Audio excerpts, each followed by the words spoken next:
Aujourd'hui, je vais vous raconter l'histoire de la maison abandonnée juste en face de chez moi. Bienvenue dans 30 nuits, 30 récits avec Ferry.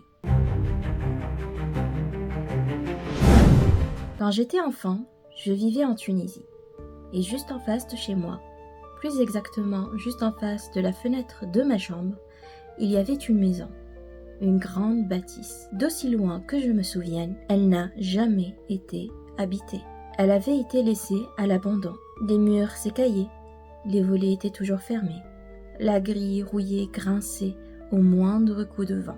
Chaque soir, avant de dormir, je restais plantée là, à la fixer. C'était plus fort que moi. Au début, ce n'était qu'une simple curiosité envers une maison vide. Mais rapidement, c'est devenu une habitude.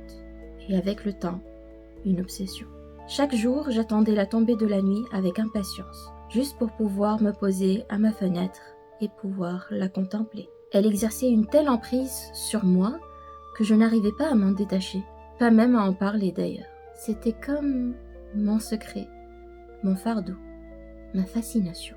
Un jour, pourtant, je ne sais comment, j'ai réussi à trouver le courage de poser la question à ma mère. Pourquoi cette maison était-elle abandonnée ? Elle m'a répondu simplement que c'était une histoire d'héritage. Un père décédé, des enfants incapables de s'entendre. Alors la maison était restée ainsi, figée dans le temps. Je m'étais suffi de cette explication, sur le moment. Mais au fond, je savais que je n'étais pas convaincue.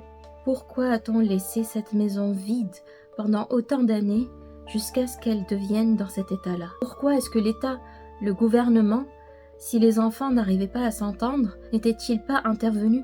Et surtout, pourquoi avais-je la certitude qu'il y avait bien plus qu'une simple histoire de succession?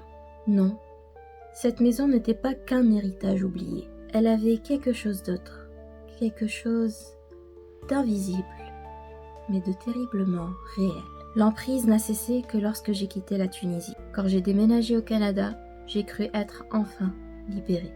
Pendant un temps, je n'y pensais même plus. Mais chaque année, pendant mes vacances en Tunisie et quand je retourne à ma maison familiale, je me remets systématiquement à ma fenêtre. Et aussitôt, j'ai l'impression de ne l'avoir jamais quittée. Toujours là, immobile.